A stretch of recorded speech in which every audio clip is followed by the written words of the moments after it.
we don't have any extra time to fail any more kids. And Minnesota really has to review what are the systems in place that are creating this Minnesota paradox.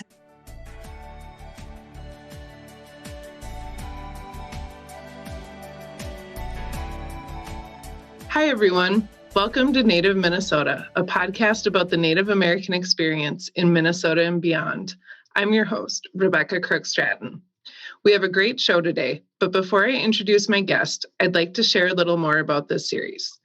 This podcast is a project of Understand Native Minnesota, a campaign to improve the narrative about Native Americans in Minnesota's public schools. I serve as the Secretary-Treasurer of my tribe, the Shakopee-Mdewakanton Sioux community. My tribe launched this campaign to bring greater public awareness and knowledge about Native Americans and their communities. My guest today is Ramona Kitto Stately, the Executive Director of We Are Still Here Minnesota and Chair of the Minnesota Indian Education Association. Ramona is a wonderful leader who has vast experience in Indian education here in our state. I'm excited to welcome her to today's episode.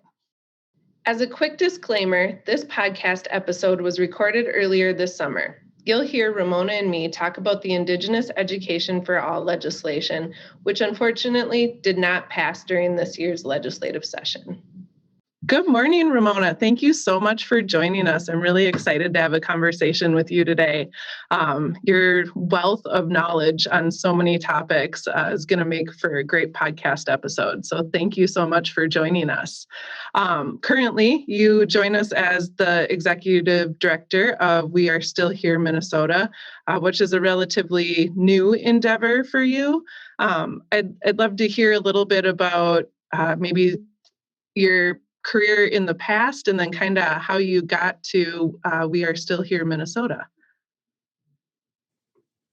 Good morning, and thank you so much, Rebecca, for having me here today. I'm excited to be a part of the podcast. So I have been a part of Indian education. In fact, I directed Indian education for the Osseo School District for 15 years, and what a blessing. The mission of Indian education is to enhance the cultural identity of the Native child. So what that really means is that we are providing instruction and information to Native kids in the school that they're not getting normally.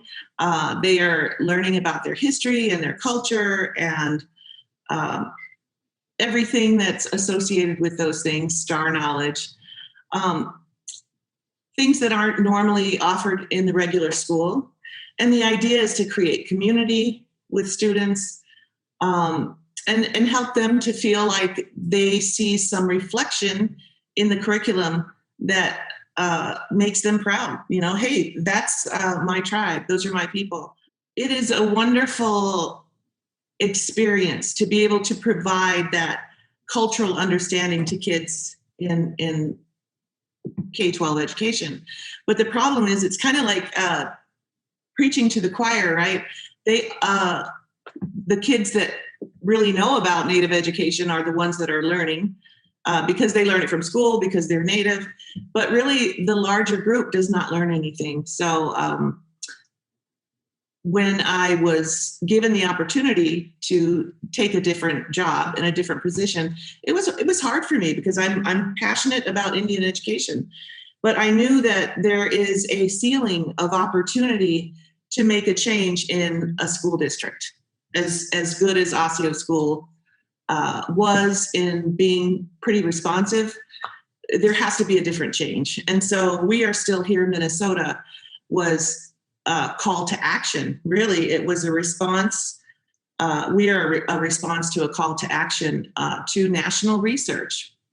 And as unbelievable, Rebecca, as it is, there was national research that's never been done where white America, or all America really, was asked, what do you know about Native Americans? And they answered lots of questions, but what was found throughout that research was 57% of Americans didn't know that Indians were still here. And really, a lot of the narrative is perpetrated in K-12 education. We don't talk about Native people. So really, they're invisible. So really, it makes sense. We're growing humans in that education system that don't know anything about Native people. So We Are Still Here, Minnesota was a call to action because of that research study. And we're the only state who has really answered that call to action so far. But the idea of We Are Still Here, Minnesota is to work together as networks of Native people to change a narrative, to replace fact with fiction in K-12 education, in media pop culture, and to make sure that we are working together to not only spotlight what our narratives, how our narratives are dehumanizing and hurting Native people, but also to spotlight and amplify us as contemporary people. And I think that's probably the most important thing, is that we are still here, especially in Minnesota. So I think it's important to know that we are still here. We are contemporary. We are very much like everybody else in our state. And the history that we have overcome in 160 years in our state of being invisible, of genocidal tactics, things like that. My son likes to say, this doesn't define who we are. It was a point in history. And I understand that, but I say it kind of does define who we are, because we are so much more than that.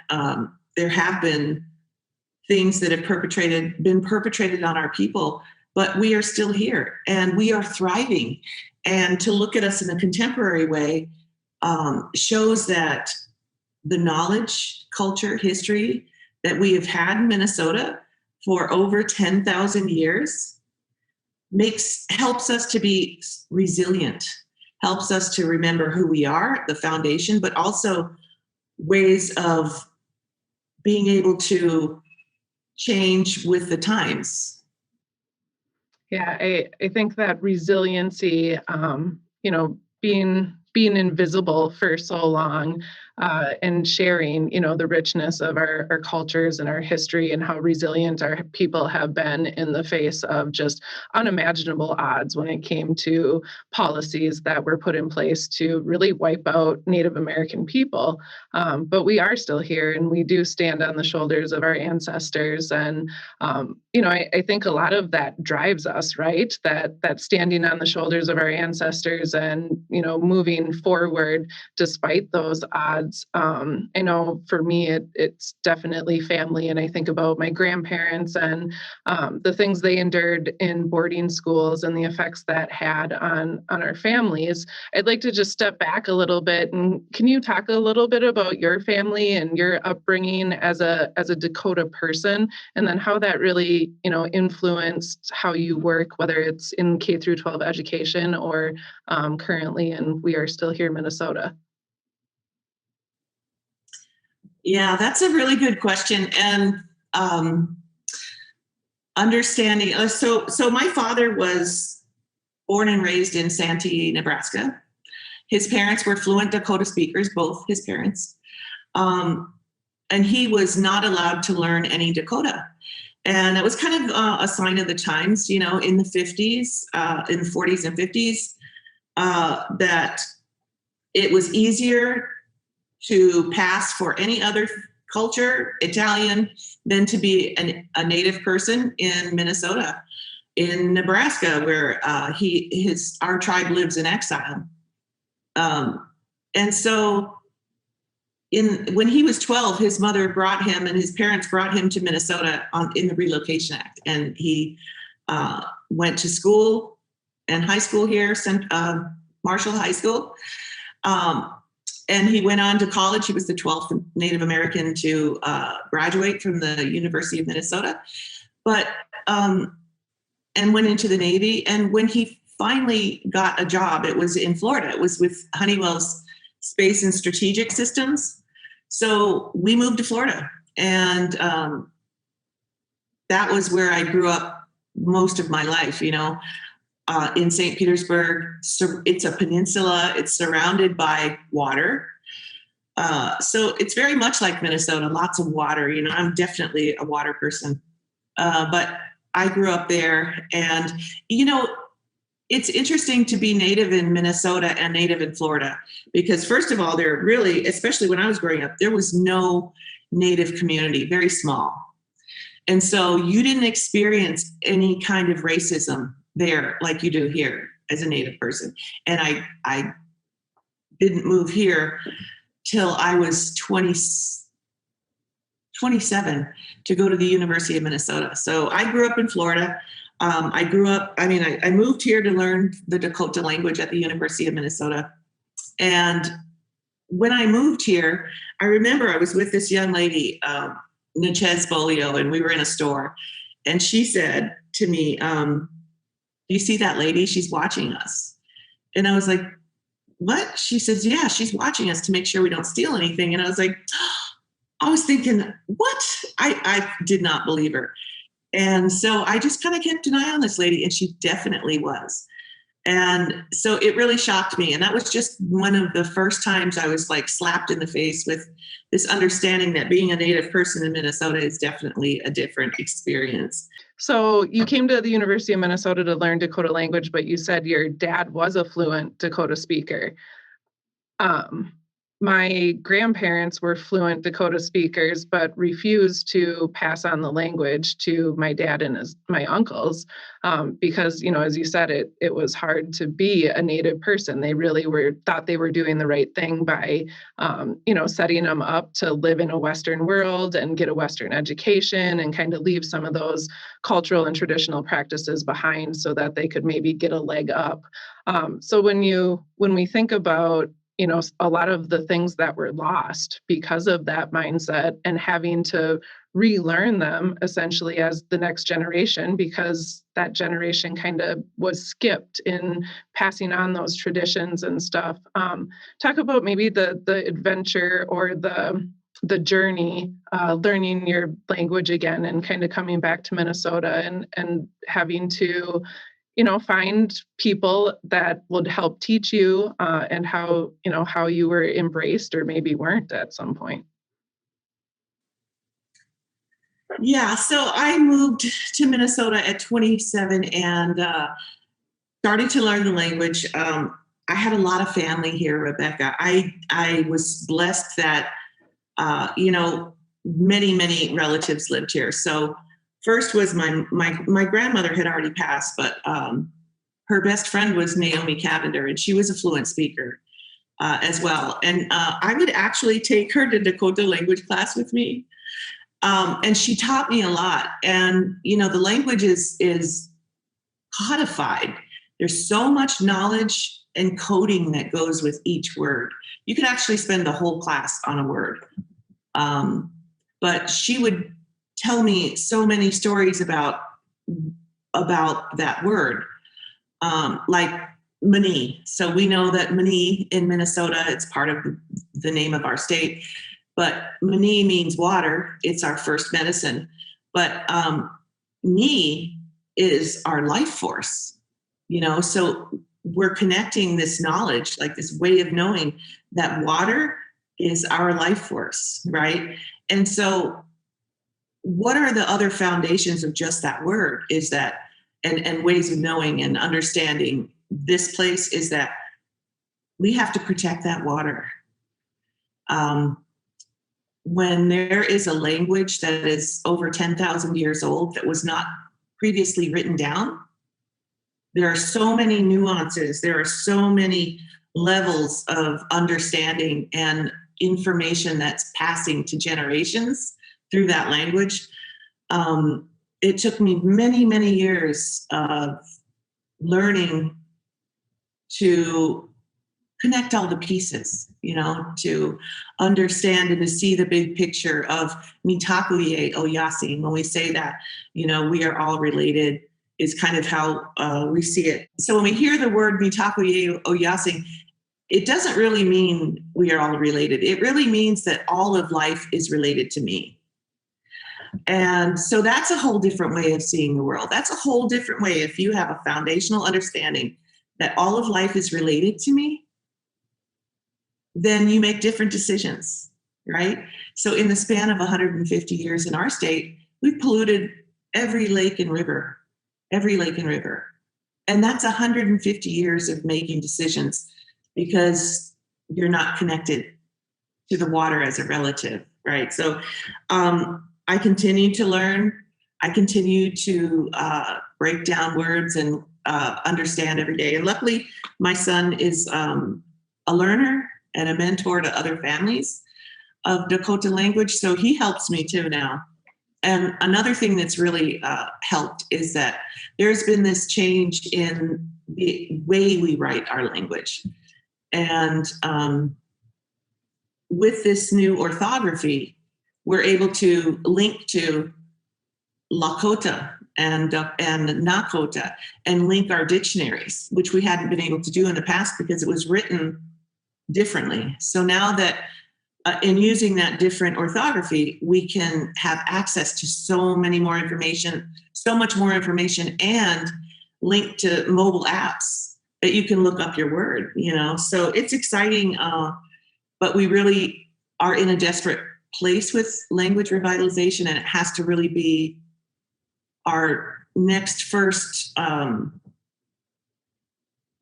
action to save that language and make sure that it's maintained, because there's so much information there. Yeah, and I think that's a lifelong commitment. I know I've started to try to learn Dakota, and it's a lot. It can be overwhelming at times, but still such a it really is medicine for your spirit too. It feels good to have that community and speak that language, and do what we can to hold on to it. I know I took a linguistics class when I was in college, and that was in Arizona, and they were talking about many of the communities in California and how every single day a person would pass and a language would die, and it just broke my heart, to even think about that. And I know it's still happening daily. So holding on to these languages is so important for our communities and our culture. And so I'm excited to see a lot of the things that are going on here in Minnesota, especially to revitalize and hold on to languages. So thank you for all you do to keep learning and sharing. I think it's fantastic. So you were in Osseo School District for 15 years. You had some really great successes there. You improved the graduation rates, really worked with the school districts and the families. And how do some of those successes translate into what you're doing currently with We Are Still Here, Minnesota? So some of the successes at Osseo can be attributed directly to kind of my understanding of the philosophy of We Are Still Here, Minnesota, because we worked in a school district, or I did, that was led by women, mostly led by women in that 15 years.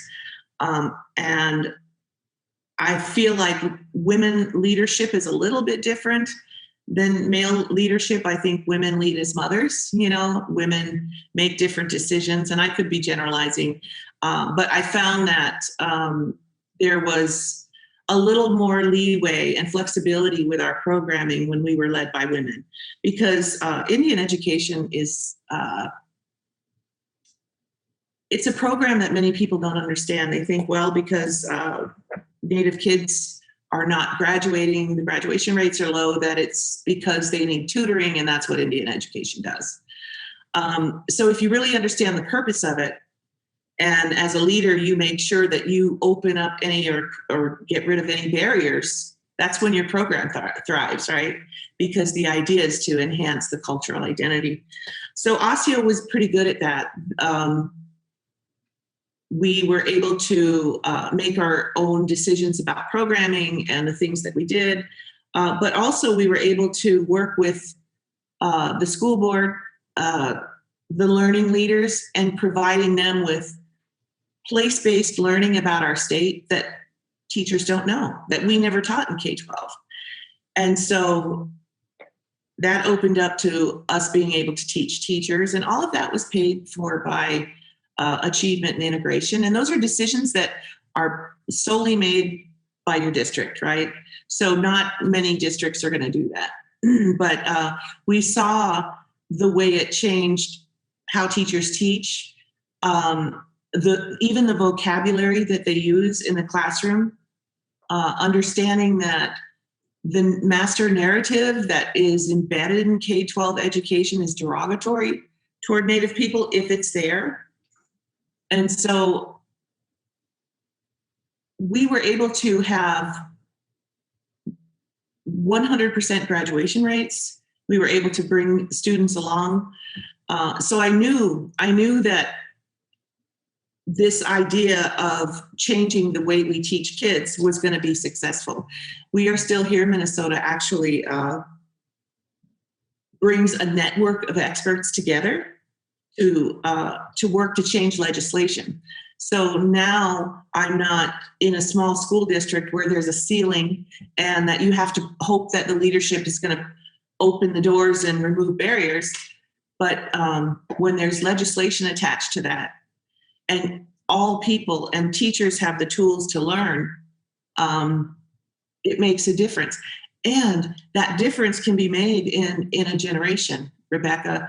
And I think that's what's important. So you're not only able to teach teachers who need the tools to do it, but also the whole community. And we need to move in that direction and stop feeling like as a community that it's okay to dehumanize certain people, a certain group of people based on race, and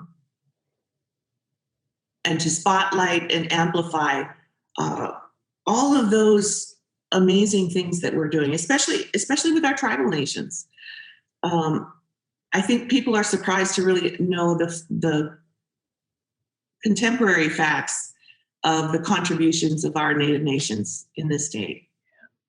What were some of the most common barriers that Native students in the Osseo district faced? And for, teachers and administrators that might listen to this podcast, what are some recommendations for addressing those barriers so that they can maybe see some of the same success you had in Osseo School District?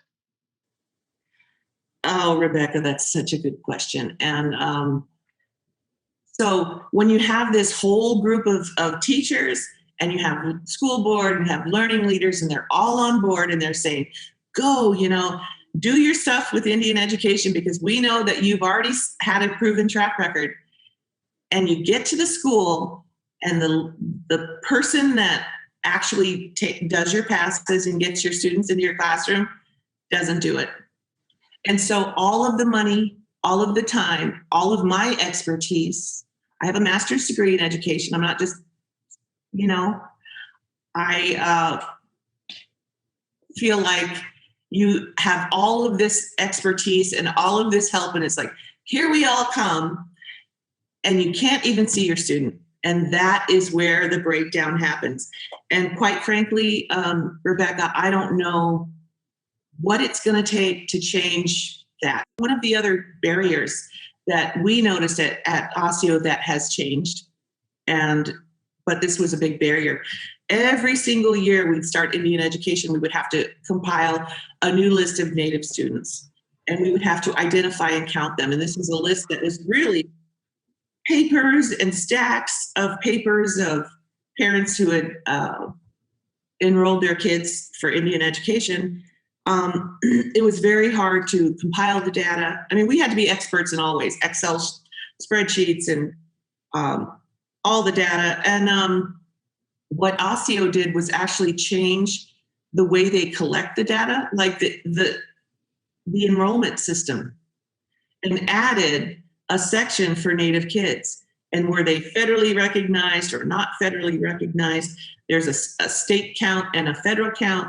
So it gets really tedious. And so now it's automatic. And Indian education have access. We have access to actually go in and see those files, which we should.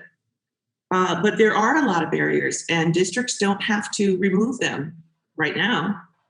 But if we look at 50 years of being the worst state or the second to the worst state, 49th or 50th in successfully graduating Native students, we have to make different decisions, and we have to do it right away because we don't have any extra time to fail any more kids. And Minnesota really has to review what are the systems in place that are creating this Minnesota paradox. Have you heard that word? Ramona is the executive director of We Are Still Here Minnesota, an influential organization that's focused on replacing fiction with facts in K-12 education and finding solutions for issues impacting Native communities. I encourage you to learn more by following them at washmn.org on Facebook. I haven't heard the Minnesota paradox word, but thinking about Minnesota, and we do a lot of things really well, but the achievement gap in our Indigenous and students of color almost seems like it continues to grow rather than shrink, despite some of the things that are in place. I think about the Minnesota Indian Education Act that's been in place since the 80s, but really has done nothing to address that achievement gap for our students. What are some of the issues there that are contributing or not contributing to that gap? So every single day a white student goes into a classroom, they hear about their heroes. They hear about people that they aspire to. They hear about people that look like themselves, constantly reaffirming their presence and their history. And that does not happen. That does not happen to Black, Brown, and Indigenous kids in a classroom. That has to change because we look at our graduation rates for 4 years, right? So we're looking at the dropout rate in that 4-year period. Many of our students leave well before that, well before the 9th grade. So it's worse than we really even know. It's important to tell the truth of our history and to make sure that all students, regardless, don't get a month. It has to be, we get a month, the month of May for Indian Month, where we do talk about Native history. We have Black History Month. We have to talk about all people. We have to understand that there are so many rich cultural understandings and ways of knowing. And when we raise children to know that not only is there a way of knowing this way, but this way, and how do the Ojibwe view star science? Because they have been looking at the stars for millennia, and the Dakota have been looking at stars, and the Hawaiian, right? Based on where you are in the world, your star science is a little different, and everyone has a way of knowing that. But when you teach children that, there's not just one way, there are many, you're creating amazing critical thinkers. And that's our job as teachers, critical thinking. So, and now we've really gotten to teaching kids about testing, who is making out there when we teach kids to take a test? Probably the people who are creating the tests. It's probably a financial, economical decision. But if we really think about kids, if we really think about growing strong future leaders, which is exactly what we want to do. We want future leaders to make better decisions than the last ones have, especially in the last 150 years in Minnesota, where we've poisoned every lake and river. So we have to change the way we teach, and we have to be inclusive of more history than this narrative that was written by white men with a different cultural lens. And so how do we as Native people, become allies for Indigenous causes across the state. How do we push our school districts to include this information? How do we ensure that teachers have the training that they need to, deliver that? What are the things we can do? And, especially non-Indigenous people, I think that's one of the things we've highlighted in, We Are Still Here, Minnesota, and some of the other initiatives to change the narrative across the country, that we really need allies, non-Indigenous allies, to help with this movement. Yeah, so We Are Still Here, Minnesota right now are supporting some legislation in the state that is called Indian Education for All. Now, you mentioned the Indian Education Act in 1980 that was supposed to help this achievement gap. In 2010, we actually had a state statute that said that teachers must teach about Ojibwe and Dakota culture and history in all disciplines. And we thought that was amazing. That's going to make a change. But what we realized is that teachers don't have the tools to teach. And so this Indigenous Education for All will provide teachers with the tools they need, an authentic understanding of Dakota and Ojibwe culture, history, and language in their classroom, in every discipline, in art, in PE. What are we have games and lacrosse and ways of understanding. So in all disciplines. But what we did not really understand was that we have not given teachers the time to learn, the information to learn. And so in supporting this Indian Education for All legislation, it will give the teachers what they need, and it will give school districts understanding. There's another part to that, which is that our tribal relations training for school leaders, it will not only give them the budget to learn, but also training to better consult and engage with American Indian students and families and tribal nations. So it really brings all of these decision makers together for the sake of the children.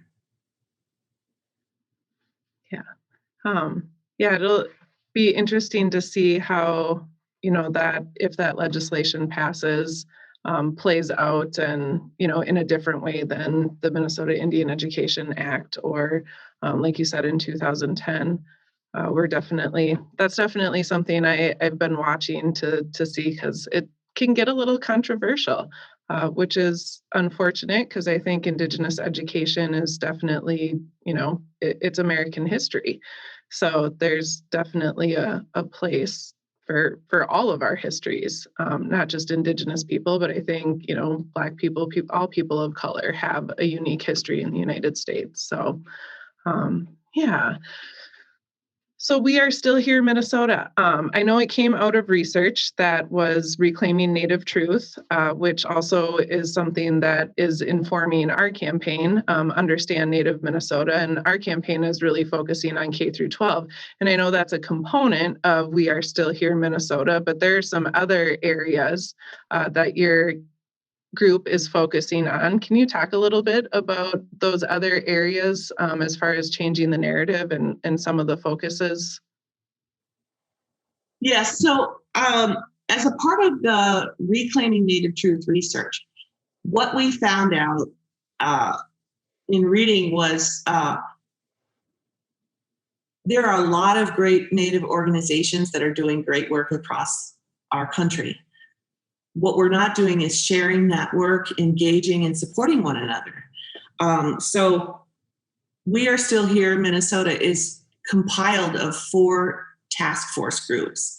So we have K-12 education, we have governance and policy, we have philanthropy, and pop culture and media. So we have a task force for each of those areas who are working separately. Like K-12, we are writing authentic curriculum, we are writing training for teachers, things like that. but we also get together as a whole and help each other in what they're doing. So we are supporting this legislation, the Indian Education for All. It's necessary for K-12 education, but we don't have the knowledge in that advocacy bit. So governance and policy helps us. Pop culture and media will get the word out. And then philanthropy helps us with our funding. So each group works separately in what they're doing, focusing on one particular thing or many particular things. But we also reach across and work together. And I think that's the beauty of We Are Still Here in Minnesota, is that we're not used to doing that. And in supporting this legislation recently, I am also the chairperson of Minnesota Indian Education Association. And so we were able to bring together Understand Native Minnesota, Minnesota Indian Education, the Tribal Nations Education Committee, and We Are Still Here in Minnesota into a webinar to explain the legislation. I think if we understand the purpose of it and the beauty of it, and to not get it mixed up with the state standards, I think that's where there's a pushback about it. But when we can get together and talk about how it impacts all of those different groups and allow people to ask questions and understand, we get more support and we get more movement. So I too, Rebecca, am very, very hopeful that this passes. I think it'll make a tremendous change. When I mentioned before the Minnesota paradox, this is part of Governor Walz's Minnesota One Minnesota plan. And the idea is to help all kids learn. So right now, if you live in our state, it is the best place to live. It's got the best parks. It's got like roads, the most road scholars. It has 3M and the Mayo Clinic. You know, it's a wonderful state if you're white. And if you're not, it's the worst. So a new term has been coined. It's called the Minnesota paradox, and it exactly describes this. So I know that our state legislature has been looking at and requesting data on how much does it cost in our state to be racist. And so we're looking at the impact of this system that is creating this paradox where it's the best place to live if you're white and it's the worst if you're a person of color. So how do we do that differently? And how do we make sure that all people thrive in Minnesota? That's how are they collecting that data? I'm curious, who's in charge of that project? So it says that the House Select Committee on Racial Justice was established by the Minnesota legislature in 2020. And it says to declare and address racism as a public health crisis and to understand House legislation efforts are analyzed through an intersectional racial equity lens. So it focuses on really a system that reinforces economic disparities. And then it looks at, everything, housing and health and jobs and mortgage loans. Many, many things. But it's very interesting to me. We know kids are failing. We know a lot of this research, but we finally now have to get down to actually helping people and lawmakers understand that this is really true based on the economy. We already know kids are failing. We've known it for 50 years, but they still need more information to make change. And that's troubling to me. And I think these are the same K-12, right? Our leaders have been through our own system. So we really need to make sure that things are in place so they understand the differences and the beauty of our histories and culture as uh, in growing up and why that's important. It's like we understand it's important for the diversity and the health of a garden, right? We get that. It's no different. It's no different with people. So this is a report that, I feel like drives the point home, helps them make a decision, especially based on economics, but regardless of how they come to the decision, I really know that this is something that has to happen for the future. Yeah, and I think, shedding light on some of those, the data, the misconceptions, understanding that our leaders across the state, whether it's the legislature or school boards, don't know what they don't know because the information was never given to them in K through 12. They didn't learn it in higher education. I mean, what do you think are some of the biggest misconceptions that we have across our state that are, contributing to these continued barriers that Indigenous communities and communities of color face to really get a leg up in Minnesota? I'll have to say that some of the misconceptions, Indians don't care, they don't care about their kids, Blacks don't care, they don't care about their kids, they don't care about an education. But when we look even at the systems of oppression and the difference in how white families and people of color are treated just in getting ahead and getting a better job and having good health care, things like that. I mean, that is very oppressive. And the misconception is not that we don't care. It is that we're so incredibly challenged. And when we finally, so especially, I'll focus on Native people. So we have a history of boarding school. We have a history of stealing our children for the purpose of assimilation, which goes back to this conversation we had about our language and how it impacts us and how it makes us feel, and our ancestors and our connection to that. All of that was targeted specifically in boarding schools to take it away, to kill the Indian and save the man. That was the motto. So we have Native families that don't want anything to do with public education. We know we have to send our kids to school. There's no trust in public education unless there is some sort of relationship set up, which there's not. And so we're not so apt to really go to the parent-teacher conferences, right? So it really comes down to, is there trust, and are my children feeling empowered? Are they inspired by the heroes that you're teaching about, right? So I feel like the misconceptions are that we don't care, and there's also an ignorance to what is that oppression to Black people? What is that Minnesota paradox? We have to open up our hearts and minds to, is there something I'm missing? And I think as a white Minnesotan, there is.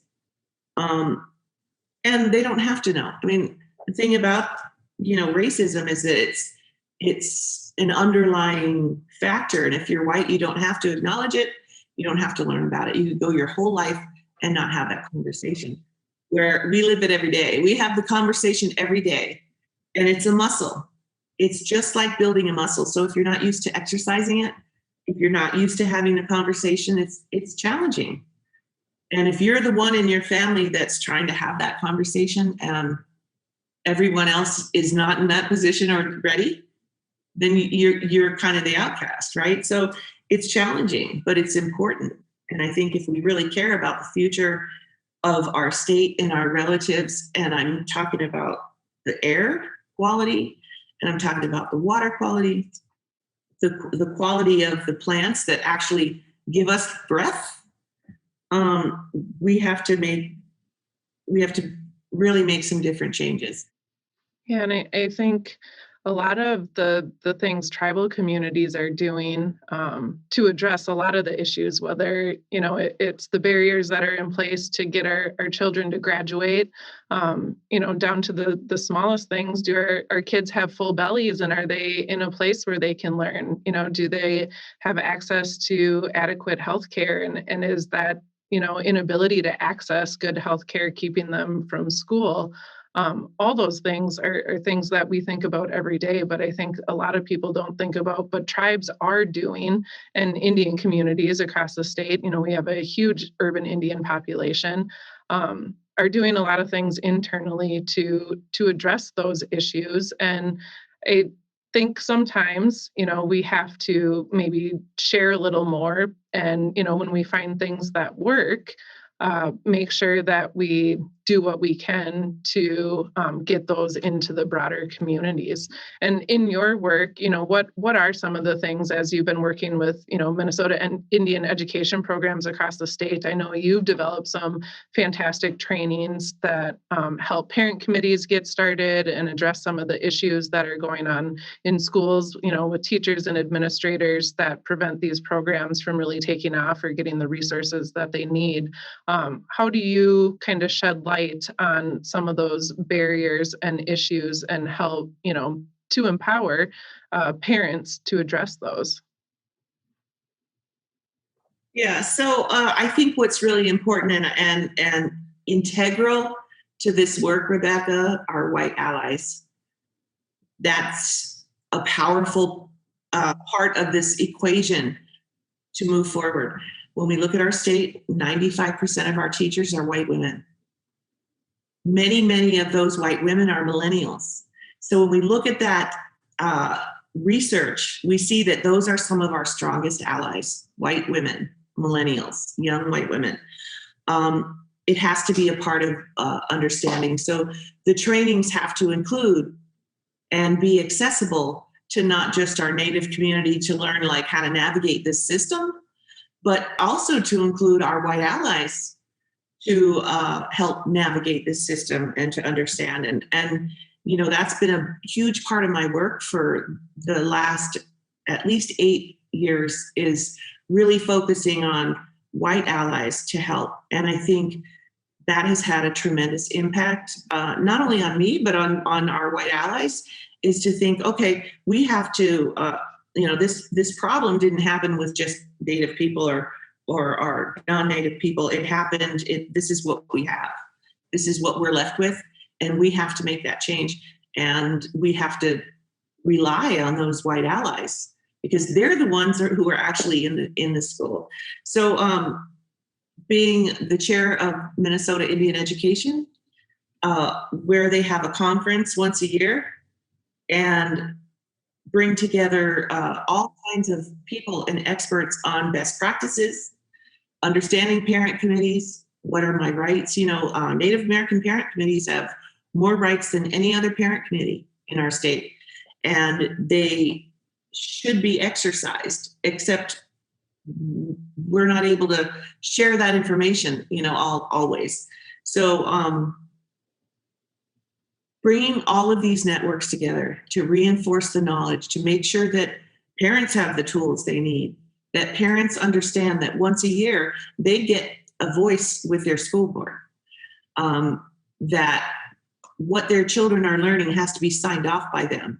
And there's a budget associated with that. There's no other group that has the kind of strength and voice that Native parents have. So I'll have to say it takes the whole community. We have to work together. We have to provide opportunities for all people to have those conversations, to ask questions especially.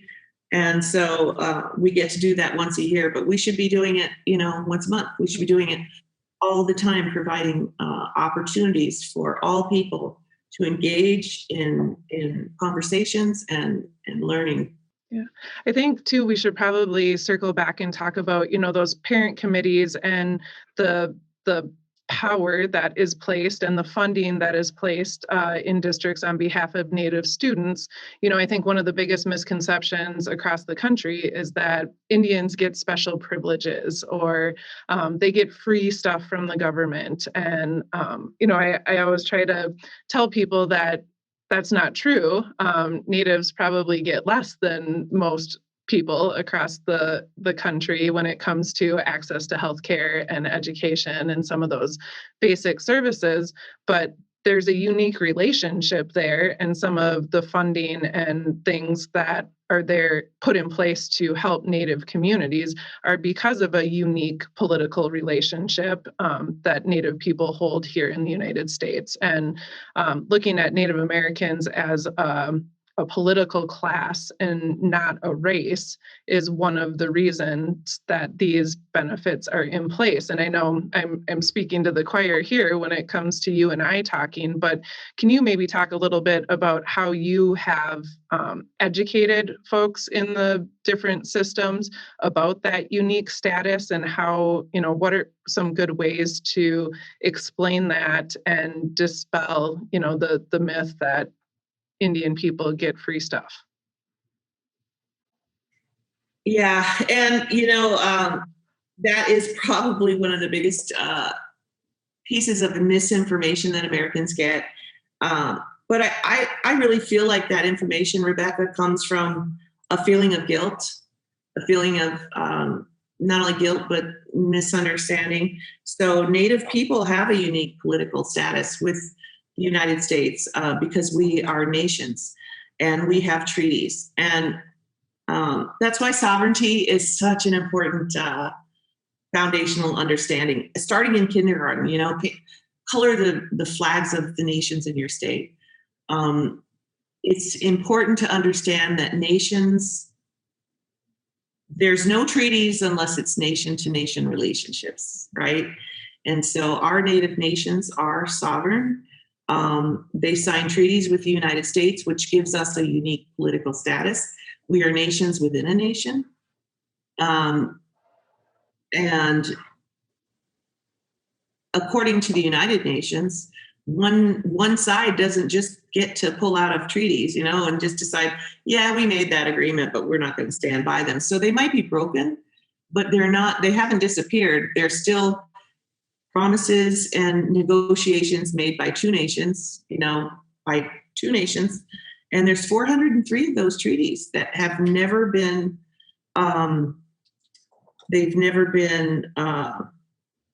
what was promised was never happened, right? They were all broken. 403 treaties, not one ever kept. That gives you an idea of the intention. But that gives us this unique political status. We have the ability to govern ourselves, to create our own political policies, to create our own policing, healthcare, and also it gives us a unique status as far as education goes. So we have an Indian education program. It is funded by I guess they're all funded in different ways. But the federal ones are funded as a result of treaties. That's part of the obligation that the U.S. government has to our Native nations. Also, that our parents get according to the 1980 Indian Education Act, our parents have a very specific say about what happens to their children. And this is because of boarding school, right? So if we have a group of leaders in a school district that have no idea about sovereignty, that cannot normally answer the question of how many Native nations are in our state, how can we expect them to make good decisions and to remove boundaries that are prevalent in our school districts for parents, and to actually help the Indian education program do what it was really designed to do? So there's so much pushback. Many of our Indian education directors are white, so they don't have the same understanding as a Native person would, or connection to community, you can, I think you can say, wow, I get, connecting to community. But when you're making decisions about your own, it's different. There has to be a relationship. There has to be an understanding. We have many people who are in our country who are not connected to place. And we call it that connection for us is the umbilical. It's the umbilical. Like a child in the womb is connected by umbilical. We are too to our mother. So the decisions we make are so important. So I guess what I'm getting at is our leadership needs to be Native, and white allies really need to help us remove the barriers. And that's when we are most successful. But until we grow a generation of people who understand the true history, stop the stereotypes, stop misunderstandings, and complete baseless assumptions that we don't pay taxes, that we get government help. I think that until all of those things are addressed, we're going to continue to be challenged.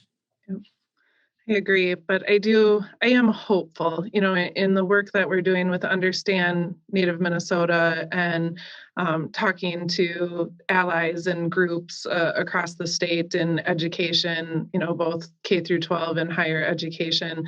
I do feel like there is a lot of people that, see a need and are willing to help and be advocates and move some of this narrative change work forward. So I am hopeful, and I know we have to wrap up here, but I just kind of want to finish with, thinking about that hope and our wishes for Indian education, for Native students, for the state as a whole. What are your hopes and dreams for our state, for our students, for, the Minnesota Indian Education Association?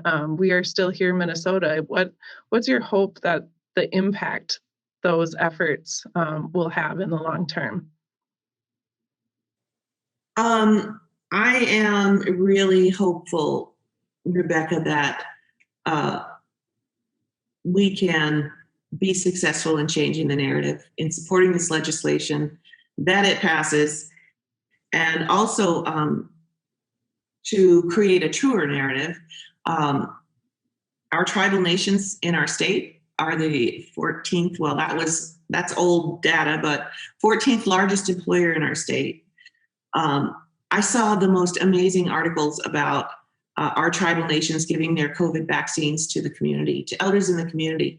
And some of the communities that butt up against our tribal nations actually were like 90-some% vaccinated. I love to see the beauty and the generosity and the forgiveness of our Native nations. But I'd like to see a truer narrative, and that we can work together and we can celebrate the true history of place, and see our kids thriving, our students thriving, going back to their communities and bringing back lessons that they've learned in college and focusing on things. Seeing communities give land back. I know Friends of the Falls has a great plan right now to retrieve St. Anthony Falls, that land around that area, and to give it back to the Dakota. We've seen some instances of that, but there are so many resources and richness available that's not tied to a lot, like money, but things that can enrich our lives, if we work together. So, yeah, I'd like to see us work better together and see one another. I agree. I definitely agree. Ramona, thank you so much for being here with us today, for having this conversation and sharing your insight and wisdom and knowledge. I know I appreciate it as a friend and a colleague, and it was a wonderful conversation. So thank you so much. Do you have any last words you want to share with us? My last words is learn about this Indian education for all legislation. Understand it. Write a letter. Call your representative. Help move this legislation forward, because I think it'll be beneficial to our state. I know it will be. Take action. Thank you for joining me for the Native Minnesota podcast. For more episodes, please subscribe to our podcast on Apple Podcasts and Spotify. You can also visit our website, understandnativemn.org, to learn more about our campaign's work to improve the Native narrative in Minnesota's public schools.